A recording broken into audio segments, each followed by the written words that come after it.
नमस्कार दर्शकों, आप देख रहे हैं न्यूज टुडे, जिसमें हर खबर है जरूरी और हर विश्लेषण है खास।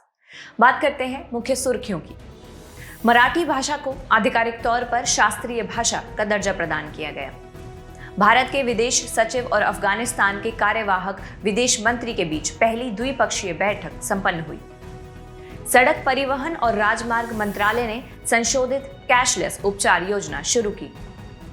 सुप्रीम कोर्ट ने बांध सुरक्षा अधिनियम 2021 के कार्यान्वयन में आ रही समस्याओं पर चिंता जताई।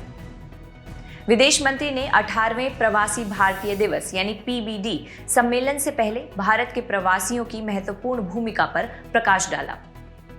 एक नए अध्ययन से पता चला है कि विश्व में ताजे जल की 24% प्रजातियों के समक्ष विलुप्त होने का खतरा है। चलिए बुलेटिन की शुरुआत करते हैं और बढ़ते हैं पहली मुख्य खबर की ओर। मराठी भाषा को आधिकारिक तौर पर शास्त्रीय भाषा का दर्जा प्रदान किया गया।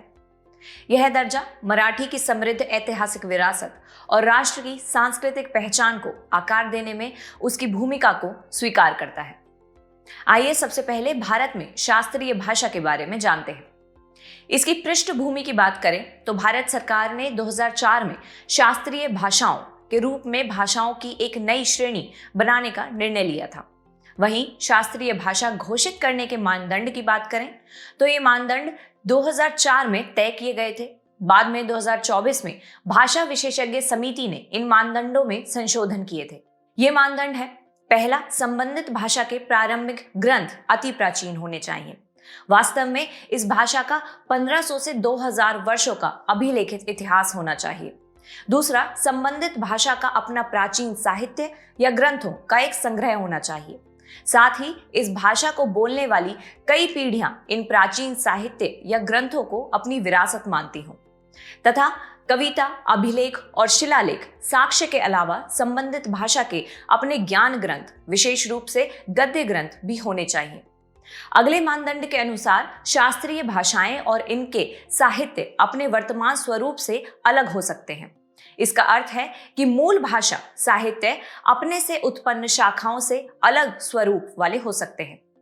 इसी के साथ शास्त्रीय भाषा का दर्जा प्राप्त अन्य भाषाओं के बारे में जानें तो शुरुआत से 6 भारतीय भाषाओं, जिसमें तमिल को 2004 में, संस्कृत को 2005 में, कन्नड़ को 2008 में, तेलुगु को 2008 में, मलयालम को 2013 में और उड़िया को 2014 में शास्त्रीय भाषा का दर्जा प्रदान किया गया था। हाल ही में मराठी के अलावा पाली, प्राकृत, असमिया और बंगाली भाषाओं के लिए यह दर्जा स्वीकृत किया गया है। इसी के साथ आइए शास्त्रीय भाषा के लाभों पर एक नजर डालते हैं। पहला है संरक्षण और दस्तावेजीकरण। शास्त्रीय भाषा का दर्जा मिलने से उस भाषा के प्राचीन ग्रंथों के दस्तावेजीकरण, संरक्षण और डिजिटलीकरण को बढ़ावा मिलता है। साथ ही अनुवाद, प्रकाशन, अभिलेखीकरण, डिजिटल मीडिया आदि में रोजगार के अवसर पैदा होते हैं। वहीं शैक्षणिक लाभ देखें तो शिक्षा मंत्रालय उक्त भाषाओं के विद्वानों के लिए 2 प्रतिष्ठित वार्षिक अंतर्राष्ट्रीय पुरस्कारों का प्रावधान करता है तथा वित्त पोषण के अंतर्गत शोध और इन भाषाओं की बेहतरी के लिए सरकार द्वारा वित्त प्रदान किया जाता है। चलिए खबर के अंत में आपकी जानकारी के लिए मराठी भाषा के बारे में जानते हैं। मराठी इंडो आर्यन यानी भारोपीय भाषा है। आधुनिक मराठी का उद्भव महाराष्ट्री प्राकृत से हुआ है, जो पश्चिमी भारत में बोली जाने वाली प्राकृत भाषा थी। गौरतलब है कि महाराष्ट्री प्राकृत सातवाहनों की राजकीय भाषा थी। आपको बता दें कि गाथा सप्तशती सातवाहन राजा हाल द्वारा रचित काव्य संग्रह है। यह मराठी की सबसे प्रारंभिक ज्ञात साहित्यिक कृतियों में से एक है। बढ़ते हैं अगली खबर की ओर। भारत के विदेश सचिव और अफगानिस्तान के कार्यवाहक विदेश मंत्री के बीच पहली द्विपक्षीय बैठक संपन्न हुई। यह तालिबान द्वारा 2021 में अफगानिस्तान की सत्ता पर नियंत्रण के बाद भारत और तालिबान के बीच उच्चतम स्तर की बैठक थी। आपको बता दें कि दोनों पक्षों ने भारतीय मानवीय सहायता कार्यक्रमों की समीक्षा की और व्यापार एवं वाणिज्यिक गतिविधियों के लिए चाबहार बंदरगाह का उपयोग करने पर सहमति व्यक्त की। चलिए सबसे पहले भारत अफगानिस्तान संबंध के बारे में जान लेते हैं। इसकी पृष्ठभूमि देखें तो दोनों देश 1950 की मैत्री संधि पर हस्ताक्षर के साथ घनिष्ठ और मैत्रीपूर्ण संबंध साझा करते हैं। तालिबान की वापसी पर भारत का रुख देखें तो भारत ने आधिकारिक तौर पर तालिबान को मान्यता नहीं दी है, लेकिन वार्ता और सहयोग जारी है। इसके अलावा भारतीय दूतावास में तकनीकी टीम की तैनाती का उद्देश्य मानवीय सहायता प्रदान करना और अफगान लोगों के साथ निरंतर संपर्क बनाए रखना है। इसी के साथ नवंबर 2024 में संपन्न आधिकारिक संयुक्त सचिव बैठक की बात करें तो काबुल में भारतीय राजनयिक और तालिबान के रक्षा मंत्री के बीच पहली आधिकारिक बैठक हुई थी। इसी के साथ अब भारत के लिए अफगानिस्तान के महत्व पर एक नजर डाल लेते हैं। अफगानिस्तान की अवस्थिति को हार्ट ऑफ एशिया के रूप में संबोधित किया जाता है।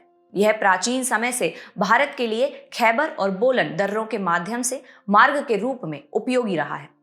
इसकी स्थिरता और सुरक्षा को जाने तो अधिकतर आतंकवादी समूह अफगानिस्तान में शरण लेते हैं।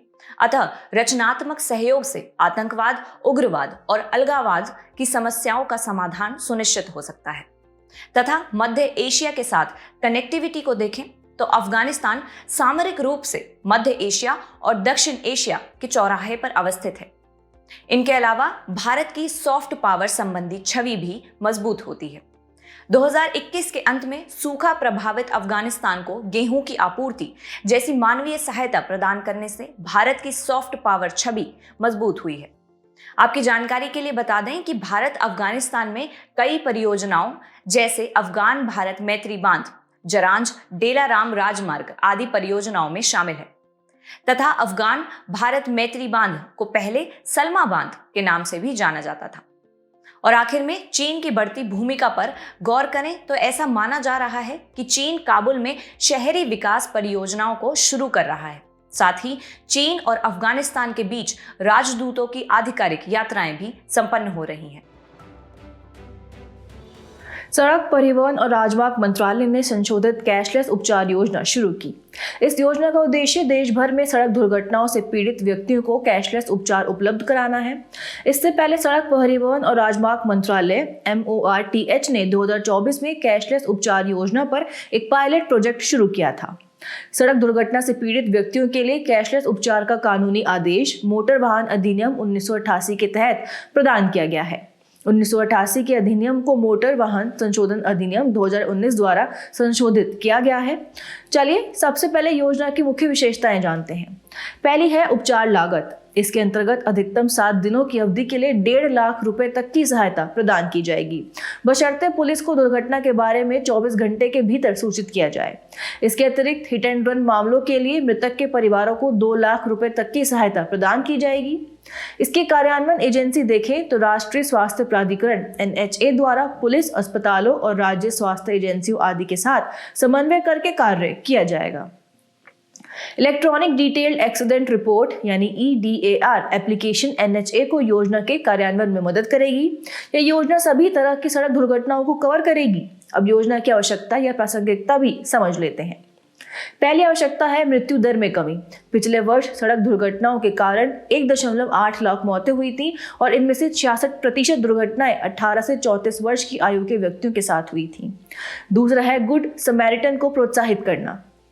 गुड समैरिटन वह व्यक्ति होता है जो आपातकालीन चिकित्सा या गैर चिकित्सा देखभाल या सहायता प्रदान करता है। इसके अलावा यह योजना गोल्डन आवर यानी यातायात दुर्घटना के बाद पहले घंटे के दौरान उपचार में भी मदद करेगी। खबर के अंत में भारत में सड़क सुरक्षा संबंधी पहले भी जान लेते हैं। इन पहलों में ब्लैक स्पॉट्स यानी दुर्घटना का कारण बनने वाले स्पॉट्स की पहचान, राष्ट्रीय सड़क सुरक्षा नीति 2010, राष्ट्रीय सड़क सुरक्षा परिषद, सड़क सुरक्षा ऑडिट्स और एकीकृत सड़क दुर्घटना डेटाबेस शामिल है। अगली खबर की ओर बढ़ते हैं।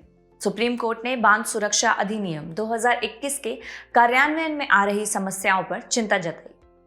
शीर्ष न्यायालय ने एक वाद की सुनवाई करते हुए कहा कि बांध सुरक्षा अधिनियम की धारा 5 के तहत राष्ट्रीय बांध सुरक्षा समिति यानी NCDS का गठन किया जाना चाहिए। हालांकि अधिनियम लागू होने के बाद भी यह समिति अब तक नहीं बनाई गई है। इस अधिनियम के तहत 4 स्तरीय संस्थागत संरचनाएं स्थापित करने का प्रावधान किया गया है। राष्ट्रीय बांध सुरक्षा समिति NCDS इनमें से एक महत्वपूर्ण संरचना है। आपको बता दें कि इस समिति का उद्देश्य बांध टूटने से होने वाली आपदाओं पर रोक लगाना और बांध सुरक्षा के मानकों को बनाए रखना है। समिति की अध्यक्षता केंद्रीय जल आयोग यानी CWC के अध्यक्ष द्वारा की जाती है। समिति में केंद्र और राज्यों के प्रतिनिधि तथा 3 विशेषज्ञ शामिल होंगे। आइए बांध सुरक्षा अधिनियम 2021 के बारे में जानते हैं। इसका उद्देश्य बांध टूटने से जुड़ी आपदाओं की रोकथाम के लिए निर्दिष्ट बांध की निगरानी, निरीक्षण, संचालन और रखरखाव सुनिश्चित करना है। आपको बता दें कि इस अधिनियम के संस्थागत तंत्र के 4 स्तर हैं। केंद्र स्तर पर देखें तो राष्ट्रीय बांध सुरक्षा प्राधिकरण यानी NDSA और NCDS तथा राज्य स्तर पर राज्य बांध सुरक्षा समिति और राज्य बांध सुरक्षा संगठन शामिल हैं। आइए भारत में बांध सुरक्षा के लिए उठाए गए अन्य कदम भी जान लेते हैं। पहला है बड़े बांधों का राष्ट्रीय रजिस्टर यानी NRLD, जिसे केंद्रीय जल आयोग यानी CWC द्वारा संकलित और अनुरक्षित किया जाता है। दूसरा है बांध पुनरुद्धार और सुधार परियोजना यानी DRIP। यह परियोजना विश्व बैंक यानी WB तथा एशियाई अवसंरचना निवेश बैंक AIIB द्वारा समर्थित है। अन्य कदमों में बांधों की भूकंप से सुरक्षा के लिए राष्ट्रीय केंद्र, dam health and rehabilitation monitoring application DHARMA आदि शामिल हैं। हालांकि भारत में बांध और उनसे जुड़ी सुरक्षा चिंताएं भी हैं, क्योंकि बांधों की संख्या के मामले में भारत विश्व में 30वें स्थान पर है। पहले और दूसरे स्थान पर क्रमशः चीन व संयुक्त राज्य अमेरिका है। आपको बता दें कि भारत में लगभग 5000 बड़े बांध हैं। अंत में बांध सुरक्षा से जुड़ी प्रमुख चिंताएं देखें तो पहली है पुराने होते बांध। भारत में 80% से अधिक बड़े बांध 25 साल से अधिक पुराने हैं। इसी के साथ अवसादन जमाव एक महत्वपूर्ण चिंता है, जिसके कारण बांधों की भंडारण क्षमता कम हो जाती है। इनके अलावा भूकंपीय जोखिम, बांध भूकंपों के प्रति सुभेद्य हो जाते हैं। उदाहरण के लिए 2001 में भुज भूकंप के दौरान चांग बांध को गंभीर क्षति हुई थी। विदेश मंत्री ने 18वें प्रवासी भारतीय दिवस यानी PBD सम्मेलन से पहले भारत के प्रवासियों की महत्वपूर्ण भूमिका पर प्रकाश डाला। प्रवासी भारतीय दिवस प्रत्येक 2 वर्षों में एक बार मनाया जाता है। इसे 9 जनवरी को मनाया जाता है। इसका उद्देश्य भारत सरकार के साथ प्रवासी भारतीय समुदाय के जुड़ाव को मजबूत करना है। 9 जनवरी 1915 को महात्मा गांधी दक्षिण अफ्रीका से भारत वापस आए थे। यह दिवस इसी की स्मृति में मनाया जाता है। चलिए भारतीय प्रवासियों के बारे में बात करते हैं। उन लोगों को भारतीय प्रवासी कहा जाता है जो उन क्षेत्रों से चले गए हैं जो वर्तमान में भारतीय गणराज्य की सीमाओं के भीतर हैं। इनमें अनिवासी भारतीय यानी NRI, भारतीय मूल के व्यक्ति PIO और overseas citizens of India OCI शामिल हैं। 2015 में PIO और OCI कार्ड धारकों को एक श्रेणी OCI के अंतर्गत मिला दिया गया था। भारतीय प्रवासियों की स्थिति को देखें तो मई 2024 तक के आंकड़ों के अनुसार दुनिया भर में लगभग 35.42 मिलियन प्रवासी भारतीय हैं। भारत के विदेश मंत्रालय के अनुसार इनमें लगभग 15.85 मिलियन NRIs शामिल हैं। संयुक्त राज्य अमेरिका में सबसे अधिक 5.4 मिलियन प्रवासी भारतीय हैं। चलिए अब प्रवासी भारतीयों के महत्वपूर्ण योगदान को जानते हैं। आर्थिक दृष्टि से योगदान को देखें तो प्रवासी भारतीयों द्वारा विदेशों से भेजी जाने वाली धनराशि देश, विशेष रूप से ग्रामीण क्षेत्रों के सामाजिक आर्थिक विकास के लिए महत्वपूर्ण है। दूसरा है ज्ञान हस्तांतरण। प्रवासी भारतीयों से हस्तांतरित होने वाला तकनीकी ज्ञान और वित्त भारत के घरेलू उद्यमशीलता इकोसिस्टम को बढ़ावा देता है। इससे विदेशी निवेशकों में विश्वास सृजित करने में मदद मिलती है, जिसके परिणाम स्वरूप देश में प्रत्यक्ष विदेशी निवेश यानी FDI का प्रभाव बढ़ता है। इसके अलावा है कूटनीति। दक्षिण एशिया व पश्चिम एशिया में प्रवासी भारतीयों की विशाल आबादी परस्पर संबंधों को बढ़ाने व पोषित करने में योगदान देती है। साथ ही भारत की वैश्विक छवि को सकारात्मक रूप से आकार देने का अवसर भी प्रदान करती है। और आखिरी है भारतीय संस्कृति को बढ़ावा देना। वे भारतीय संगीत, भोजन, आध्यात्मिकता आदि को लोकप्रिय बनाकर सांस्कृतिक आदान प्रदान को बढ़ावा देते हैं। इस प्रकार वे भारत की सॉफ्ट पावर को मजबूत कर रहे हैं। अब संबद्ध शब्दावलियां भी समझ लेते हैं। OCI कार्ड धारक नागरिकता अधिनियम 1955 की धारा 7A के तहत OCI कार्ड धारक के रूप में पंजीकृत हैं। दूसरा है NRI, भारतीय नागरिक जो सामान्यतः विदेश में रहता है तथा जिसके पास भारतीय पासपोर्ट है। और आखिरी है PIO, भारतीय मूल का व्यक्ति जिसके पास विदेशी पासपोर्ट हो। चलिए इन प्रवासी भारतीयों के साथ सहभागिता बढ़ाने के लिए शुरू की गई कुछ पहले भी जान लेते हैं। पहली है overseas citizen of India OCI योजना। नागरिकता संशोधन अधिनियम 2005 के माध्यम से शुरू की गई है। दूसरा है भारत को जानो कार्यक्रम KIP, यह 21 से 35 वर्ष की आयु के भारतीय प्रवासी युवाओं के लिए विदेश मंत्रालय द्वारा शुरू की गई एक पहल है। इसका उद्देश्य भारतीय प्रवासी युवाओं को भारत के बारे में जानकारी देकर उन्हें अपने पैतृक देश से जोड़ना है। और आखिरी है भारतीय समुदाय कल्याण निधि ICWF। इस कोष का गठन संकट और आपातकाल के समय प्रवासी भारतीय नागरिकों की सहायता के लिए किया गया है। बात करते हैं अंतिम मुख्य खबर की। एक नए अध्ययन से पता चला है कि विश्व में ताजे जल की 24% प्रजातियों के समक्ष विलुप्त होने का खतरा है। यह अध्ययन अंतर्राष्ट्रीय प्रकृति संरक्षण संघ IUCN के नेतृत्व में किया गया है। यह IUCN की संकटग्रस्त प्रजातियों से संबंधित लाल सूची के लिए वैश्विक स्तर पर ताजे जल में रहने वाली अलग अलग प्रजातियों हेतु किया गया अब तक का प्रथम आकलन है। चलिए इस अध्ययन के मुख्य बिंदुओं पर एक नजर डालते हैं। पहला है प्रमुख हॉटस्पॉट्स। इसमें केन्या, तंजानिया, युगांडा में स्थित विक्टोरिया झील, बोलीविया और पेरू की टिटिकाका झील व भारत में स्थित श्रीलंका का आर्द्र क्षेत्र और पश्चिमी घाट शामिल है। दूसरा है प्रमुख संकटग्रस्त प्रजातियां जैसे केकड़े, क्रेफिश और झींगों के समक्ष विलुप्त होने का सबसे अधिक जोखिम है। इसके बाद ताजे जल की मछलियों का स्थान है। ताजे जल में रहने वाले 23,496 जीवों में से कम 4,294 प्रजातियां विलुप्त होने के उच्च जोखिम का सामना कर रही हैं। अन्य तथ्यों में जल की उच्च अभावग्रस्तता वाले क्षेत्रों और अधिक सुपोषण वाले क्षेत्रों में संकटग्रस्त प्रजातियों की संख्या अधिक नहीं है। इसके विपरीत जल की कम अभावग्रस्तता वाले क्षेत्रों और कम सुपोषण वाले क्षेत्रों में संकटग्रस्त प्रजातियों की संख्या अधिक है। जल की उच्च अभावग्रस्तता का अर्थ है जहां जल की मांग अधिक और आपूर्ति कम है। सुपोषण या यूट्रोफिकेशन का तात्पर्य जल में पोषक तत्वों की अधिकता से है, जिसके कारण शैवाल और पादपों की संख्या में अत्यधिक वृद्धि होती है। चलिए ताजे जल से जुड़े कुछ तथ्य जान लेते हैं। इसकी स्थिति को समझें तो पृथ्वी पर ज्ञात सभी प्रजातियों में से लगभग 10% ताजे जल की प्रजातियां हैं कि सुरक्षित पेयजल, आजीविका, बाढ़ नियंत्रण और जलवायु परिवर्तन शमन में सहयोग प्रदान करता है।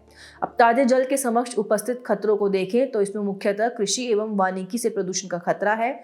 दूसरा है शरण, जैसे कृषि उपयोग के लिए भूमि में परिवर्तन करना, जल निकासी और बांधों का निर्माण आदि। और अन्य खतरों में अत्यधिक मात्रा में मछली पकड़ना और आक्रामक विदेशी प्रजातियों का प्रवेश होना शामिल है। अंत में अंतर्राष्ट्रीय प्रकृति संरक्षण संघ IUCN के बारे में बात कर लेते हैं। इसकी स्थापना 1948 में की गई थी। इसका उद्देश्य सार्वजनिक, निजी और गैर सरकारी संगठनों को ज्ञान एवं साधन प्रदान करना है। इससे मानव प्रगति, आर्थिक विकास और प्रकृति संरक्षण एक साथ संभव हो सकेंगे। ये सदस्यता वाला संघ है जिसमें सरकार और नागरिक समाज दोनों क्षेत्रकों के संगठन शामिल हैं। इसका मुख्यालय ग्लैंड, स्विट्जरलैंड में स्थित है। चलिए बढ़ते हमारे खास सेगमेंट सुर्खियों में स्थल की तरफ। आज हम बात करेंगे मलेशिया की, जिसकी राजधानी है कुआलालंपुर। हाल ही में भारत और मलेशिया ने आतंकवाद रोधी सहयोग को मजबूत करने के लिए अपनी पहली सुरक्षा वार्ता आयोजित की। चलिए इस देश की भौगोलिक स्थिति जान लेते हैं। ये दक्षिण पूर्व एशिया में भूमध्य रेखा के ठीक उत्तर में स्थित है। दक्षिण चीन सागर इसे प्रायद्वीपीय मलेशिया यानी पश्चिम मलेशिया और बोर्नियो द्वीप पर स्थित पूर्वी मलेशिया में विभाजित करता है। इसकी स्थलीय सीमाएं थाईलैंड, ब्रुनेई और इंडोनेशिया से लगती हैं तथा समुद्री सीमाएं फिलीपींस, सिंगापुर व वियतनाम से लगती हैं। इसका सीमावर्ती जल निकाय मलक्का जलडमरू मध्य और दक्षिण चीन सागर है। इसकी भौगोलिक विशेषताओं की बात करें तो इसकी प्रमुख पर्वत श्रृंखला मेन रेंज है। इसकी सबसे ऊंची चोटी माउंट किनाबालू है, जिसकी ऊंचाई 4095 मीटर है और यहाँ की प्रमुख नदियाँ पहांग, राजंग, किनापटांगन आदि हैं। चलिए बुलेटिन के आखिर में बढ़ते हैं आज की संक्षिप्त सुर्खियों की तरफ। महाकुंभ 2025 की तैयारी में मियावाकी तकनीक का उपयोग करके पिछले 2 वर्षों में प्रयागराज में लगभग 56,000 वर्ग मीटर क्षेत्र में सघन वन उगाए गए हैं। यह जापानी वनस्पति शास्त्री अकीरा मियावाकी द्वारा विकसित एक पुनर्वनीकरण तकनीक है। आंध्र प्रदेश के विशाखापट्टनम में national green hydrogen mission NGHM के अंतर्गत भारत के पहले ग्रीन हाइड्रोजन हब की आधारशिला रखी गई। इसकी घोषणा जनवरी 2023 में की गई थी व इसे नवीन एवं नवीकरणीय ऊर्जा मंत्रालय ने शुरू किया है।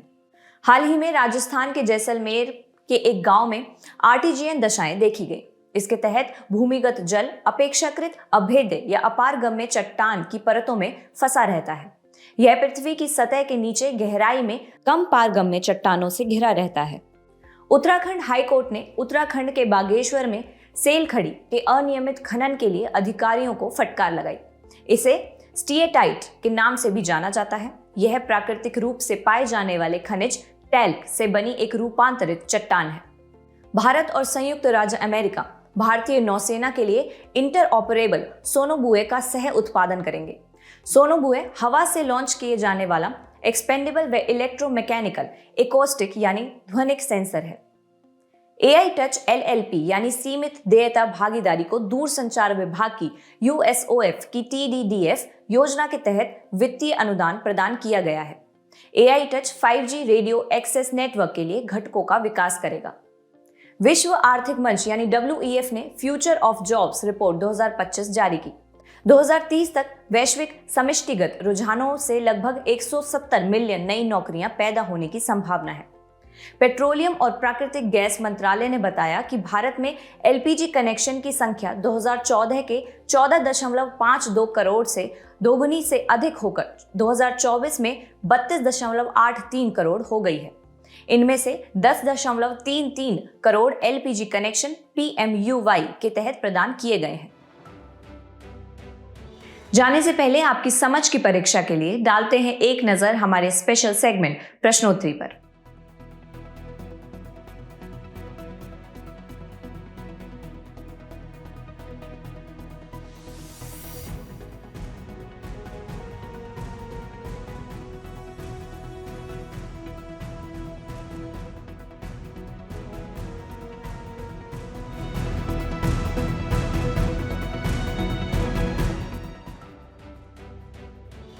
हमसे जुड़ने के लिए आपका धन्यवाद। उम्मीद है न्यूज़ टुडे का यह बुलेटिन आपको पसंद आया होगा। न्यूज़ टुडे की PDF को डाउनलोड करने के लिए और आज के क्विज के उत्तर के लिए डिस्क्रिप्शन में दिए गए लिंक्स पर क्लिक कीजिए।